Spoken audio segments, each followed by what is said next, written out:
Bonjour, toi qui regardes cette vidéo. Il est 5 h du matin, ça fait 2 jours que j'ai pas dormi, puis je me fais chier en ce moment, donc je me suis dit, pourquoi pas faire une partie 2 à la vidéo de top 10 des achievements les plus durs que j'ai jamais gagné. Et aussi, il fallait que je fasse une autre vidéo. Le nombre de commentaires positifs que j'ai eu sur ma première vidéo, là. Merci, William. Bon, avant de commencer la vidéo, je voulais vous parler de deux choses. La première, c'est que je fais la vidéo sur mon téléphone, donc attendez-vous pas à un truc de fou. Je vais faire de mon mieux pour que la vidéo soit très bien. Mais ça se peut que des fois ma voix coupe parce que je vais pas enregistrer un texte de 10 minutes à l'avance. Ça serait juste débile. Et la deuxième chose, très important avant de continuer la vidéo, il y a beaucoup de personnes, genre David ou ma Protection. mère, bonjour maman, salut, qui savent pas c'est quoi un achievement. J'ai vraiment pas expliqué ça dans l'autre vidéo. J'ai totalement bâché ça. Un achievement, c'est une récompense en faisant quelque chose de spécifique dans le jeu vidéo. Je vais vous prendre un exemple, les échecs. Imaginons, pour avoir cet achievement-là, il faut gagner 1000 games ou il faut battre un joueur vraiment expérimenté. Là, ça va débloquer un achievement. Puis moi, ben, j'adore ça quand je joue à un jeu vidéo de faire toutes les achievements. Ça veut dire, peu importe la tâche que le jeu va me dire, j'aimerais ça la faire, même si elle est extrêmement dure. Bon, ben, c'est pas mal ça que je voulais vous dire. J'espère que vous allez apprécier la vidéo. Puis bon, que la vidéo commence enfin après presque 2 minutes. Haha!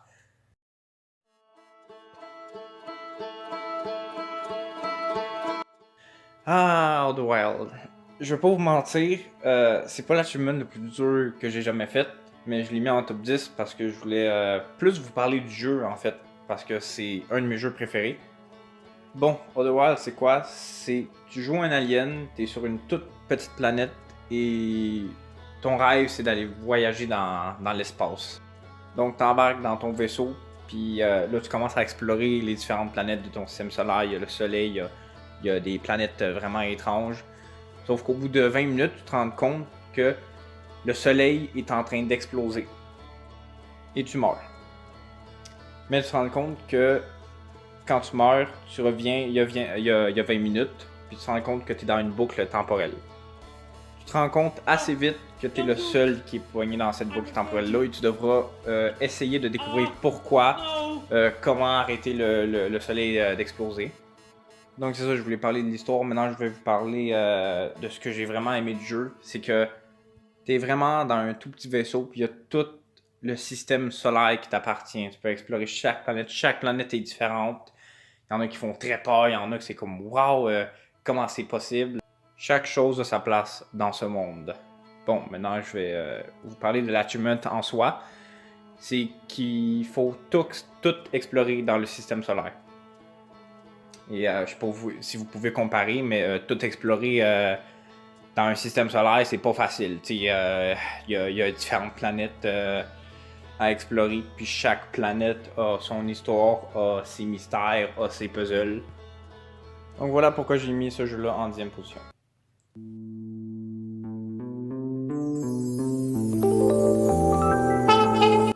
GTA V, je pense sincèrement que c'est le jeu que j'ai passé le plus de temps dessus.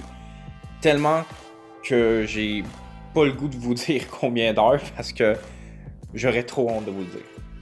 Ça fait environ 7 ans que je joue à ce jeu-là, puis il y a un achievement que j'ai jamais osé faire jusqu'à très récemment. C'est parce que l'achievement il est juste extrêmement long et extrêmement chiant, et malheureusement j'ai pris aucun plaisir à le faire. Dans GTA V, il y a tellement d'activités à faire, il y a tellement de trucs différents pour compléter le jeu à 100%. Et aussi, malheureusement, pour certaines activités, étaient glitchées. Donc, je pouvais pas finir le jeu à 100%. Donc, j'ai dû vraiment me casser la tête pour trouver une solution pour le finir à 100%. Puis, très récemment, j'ai réussi. Donc, voilà. Go tell Andrody. Resident Evil 7, c'est le seul jeu d'horreur qui est sur ma liste. Je me rappelle la première fois que j'ai joué, euh, j'avais pas assez d'argent, donc je suis allé au Vidéotron le louer pendant 3 jours. Donc j'ai dû un peu me dépêcher pour le finir. Mais je regrette vraiment pas ces 3 jours passés à constamment jouer à Resident Evil. C'est ma franchise de jeu d'horreur préférée. Puis en plus, il y a le 8 qui arrive dans, je pense, un mois. Puis croyez-moi, je vais être le premier à l'acheter. Hein. Bon, j'ai certainement pas fait l'achievement en 3 jours. Un ami me l'a racheté 2 ans plus tard, donc j'ai pu y rejouer. Bon, l'achievement, c'est qu'il faut que tu complisses tout le jeu sans utiliser une seule arme. Et je vais vous mettre en perspective, pas mal tous les jeux vidéo au monde, si t'as pas d'arme, le premier niveau, t'arrives pas à passer le niveau.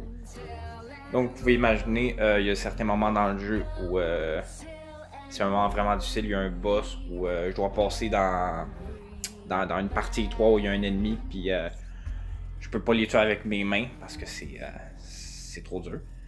Donc il fallait vraiment que je pense à l'extérieur de la boîte pour continuer d'avancer. Et j'ai réussi en quelques jours seulement à l'avoir.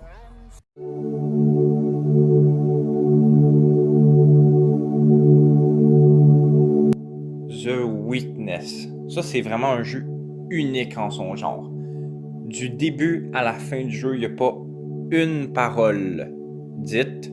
Il n'y a pas une seule musique jouée, sauf une, mais je vais en revenir plus tard. Ce jeu-là, il est spécial parce que du début à la fin, c'est pas comme les autres jeux, tu tues du monde ou tu fais des courses, non. C'est un jeu très calme où tu fais des puzzles. Et comme j'ai dit, il n'y a aucune parole dite et aucun texte. Donc les puzzles, il n'y a aucune aide qui t'est offerte. Tu dois les découvrir toi-même. Tu dois deviner comment marche le puzzle par toi-même. Tu n'auras aucun indice tout au long du jeu. Mais bon, vu que je suis pas la personne la plus intelligente au monde, j'ai fait 75% du jeu en allant voir un tuto sur Internet. Donc là, je vais vous parler de l'achievement. Le dernier achievement qu'il fallait que je fasse, il fallait que je complète la pièce des challenges. C'est quoi la pièce de challenge? C'est des puzzles aléatoires, donc je peux pas aller tricher en allant tout simplement chercher sur Internet. Et c'est timé sur 6 minutes, donc si je dépasse les 6 minutes, j'ai échoué, il faut que je recommence tous les puzzles. Et vu qu'ils sont random, ils changent constamment. J'ai parlé plus tôt qu'il y avait une seule musique dans le jeu. C'est là que la seule musique du jeu est là. Puis j'ai jamais entendu une musique aussi stressante qui te pousse à faire des erreurs. C'est comme si quelqu'un te criait dessus pendant que tu faisais quelque chose de vraiment difficile. Ah ouais, let's go! Là, il reste que 2 minutes et tu vas y jouer, là. Go! Oh my god, sérieux, tabarnak!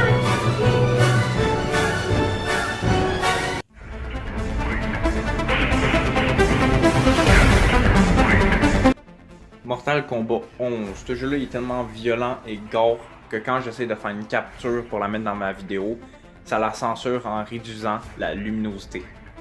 Mais par contre, quand j'ai fait la capture de la fille tout nue au début de la vidéo, ça, il n'y avait aucun problème. Ça c'est chill. Mais bon, c'est pas pour rien que je dis que le jeu est très violent et très gore. D'après mon avis, c'est le jeu le plus violent et gore qui a jamais existé. Bon, pour l'achievement maintenant, vous allez peut-être rire de moi, mais il faut compléter le tutoriel du jeu. Je vais vous dire pourquoi c'est aussi dur de compléter ce tutoriel-là. Mortal Kombat est connu pour avoir une telle difficulté à contrôler avec la manette, d'appuyer sur plein de touches en même temps. Et t'as legit seulement que 1/10 de seconde pour appuyer sur la bonne touche au bon moment, ou sinon ça annule tout le combo.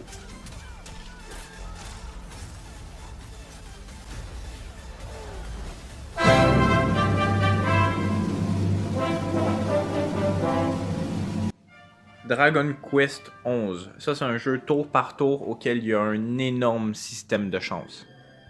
Dans ce jeu-là, tout est basé sur la chance. Les ennemis, les objets que tu peux avoir. Donc, je sais pas si vous savez où est-ce que je vais en venir. Mais je déteste la chance dans le jeu vidéo. Surtout quand il faut combiner le skill et la chance en même temps. Donc pour l'achievement, il faut battre le boss le plus dur du jeu. Donc déjà pour en arriver là, il faut avoir la meilleure armure du jeu, la meilleure épée, les meilleurs objets de soins et tout ça. Bien évidemment, ça s'obtient par la chance encore. Et pour battre le boss, il faut pas juste de la chance, il faut aussi être incroyablement bon et être connaissant du jeu. Ça m'est arrivé plusieurs fois d'arriver à un certain point où j'étais assez proche de le tuer. Mais le boss peut tout simplement décider à n'importe quel moment du combat de one-shot tous tes coéquipiers. Donc peu importe comment t'es bon dans le jeu ou comment t'as travaillé fort pour battre ce boss là, ben le boss peut juste faire ça me tente pas, je vais te tuer. C'est comme si dans la vraie vie, la moindre activité ou chose que tu fais, fallait que tu roules un dé pour savoir si t'étais gagnant ou pas. Bon. Oh, ben t'es chanceuse. Ah, ben t'es pas chanceux. Ah! Merci!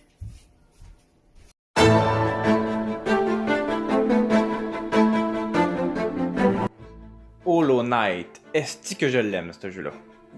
S'il y avait quelqu'un qui viendrait vers moi et qui me dirait « Hey, je te donne 1 million de dollars si tu me trouves un seul défaut dans ce jeu-là », je te dirais « Man, garde ton 1 million de dollars. Il n'y a pas de défaut, ce jeu-là. » Non mais sérieux, le jeu il est vraiment génial. Juste entendez-moi ces musiques-là. Là.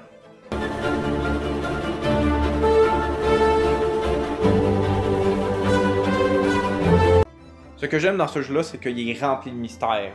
Tu sais, dans certains jeux, bon, il y a une histoire qui se déroule de A à la fin, puis bon, c'est fini.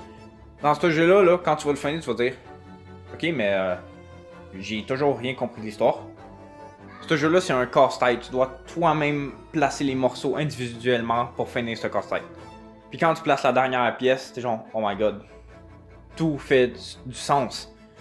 Mais dans l'achievement, j'ai jamais vu des achievements aussi bullshit sauf les 3 prochains numéros. Mais pour une fois, j'ai aimé les faire. Il n'y en a pas juste un qui est dur, il y en a 3 en tout. Ce qu'il faut savoir avec ce jeu-là, c'est qu'il est extrêmement dur. Le premier achievement, c'est qu'il faut que je finisse le jeu en moins de 5 heures. La première fois que j'ai joué, ça me prend environ 50 heures finir le jeu pour la première fois. Donc si tu dois finir le jeu en 5 heures, tu dois vraiment te dépêcher. Tu n'as pas le temps d'aller prendre des damage up pour augmenter ton attaque ou ta défense. Tu dois tout de suite tout enchaîner. L'autre achievement, c'est qu'il faut finir le jeu en nombre d'acier. Ça veut dire qu'il faut pas mourir une seule fois durant tout le long du jeu. Puis Hollow Knight, c'est un des jeux les plus durs auxquels j'ai jamais joué. Donc en plus.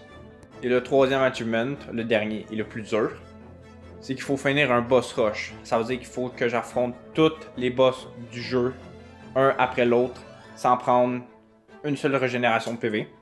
Et chaque boss du boss rush est une variante extrêmement plus dure de celui que j'ai déjà battu dans le jeu principal.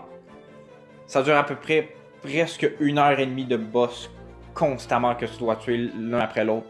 Puis bien sûr, si tu meurs, ben il faut que tu recommences au tout début.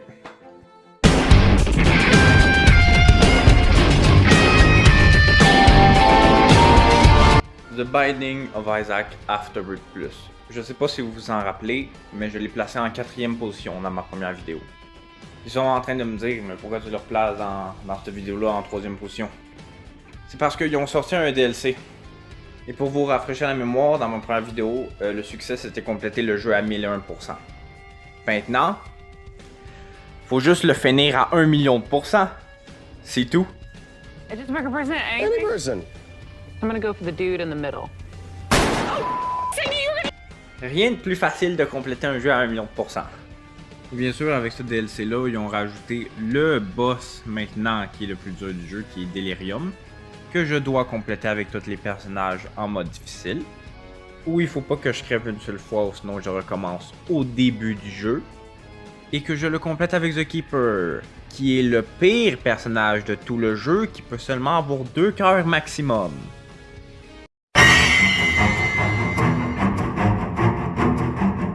Friday the 13th, The Game. Tu sais, tout à l'heure sur le night, quand j'ai dit « Ouais, garde-ton 1 million de dollars, ce jeu-là, il a pas de défaut. » Ouais, ben là, je le prendrais bien le million de dollars, hein. J'ai jamais vu un jeu autant buggé et mal optimisé que Friday the 13th. Quand je jouais, je savais jamais sur quel glitch incroyable j'allais tomber sur. Mais malgré ses défauts, ben je l'aime pareil. C'est comme si tu avais un ami qui a pas d'initiative, qui a pas de patience, qui sait pas comment plier des chandails, pis qui a le diabète en plus. Mais bon, ça veut pas dire qu'il faut arrêter d'être ton ami pour autant. Bon, pour l'achievement, il faut faire 1000 matchs en tant que Jason. Ça n'a pas l'air trop dur de même, ça a l'air assez straightforward. Mais pour chaque match, tu as une chance sur 8 d'être Jason, puis chaque game dure 20 minutes. Donc on va vite faire les maths. Donc ça prend en tout 100 jours pour compléter cet achievement-là. Mais j'ai trouvé une astuce pour réduire le temps nécessaire pour faire cet achievement. Donc ça m'a seulement pris que 20 jours. Mais ça reste quand même beaucoup, 20 jours.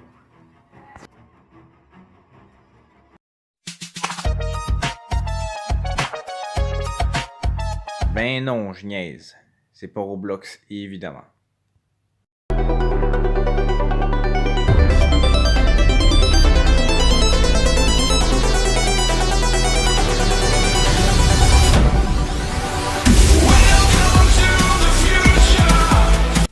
Trial Fusion, c'est un jeu de motocross en 2D où tu peux seulement avancer à droite.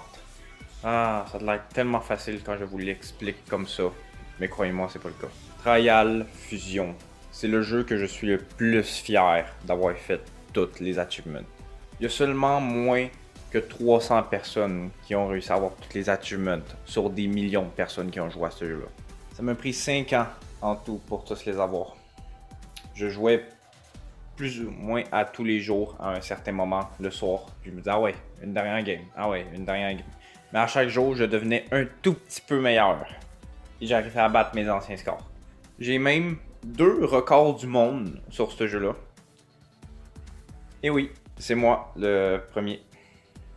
Comme vous voyez. Bon, je sais qu'il y a 5 achievements que j'ai listés au début dans l'image de Trial Fusion. Mais je vais vous seulement en parler de un. Lui que j'ai trouvé le plus dur à faire. Il faut que je speedrun 10 certaines courses. Et il faut que je batte le record des développeurs du jeu, littéralement. Dans certaines courses, il fallait que j'arrive au top 100 mondial sur des centaines de milliers de joueurs. Donc c'était assez difficile. Et récemment, eh bien, je l'ai gagné. J'étais assis par terre, je regardais ma télé, genre, waouh, j'ai vraiment réussi. Ça fait des années que j'essaie de le faire. Et j'aurais jamais cru pouvoir réussir. Mais à force de persévérer jour et jour, eh bien, j'ai complété tous les succès. Et je pense que ça va rester le jeu le plus difficile que j'ai jamais fait sur Xbox. Merci à tous d'avoir écouté cette vidéo. Avant de vous quitter, j'aimerais remercier tous ces gens qui m'ont aidé à faire cette vidéo. Et je vous dis à dans un an, peut-être plus tôt, on sait jamais.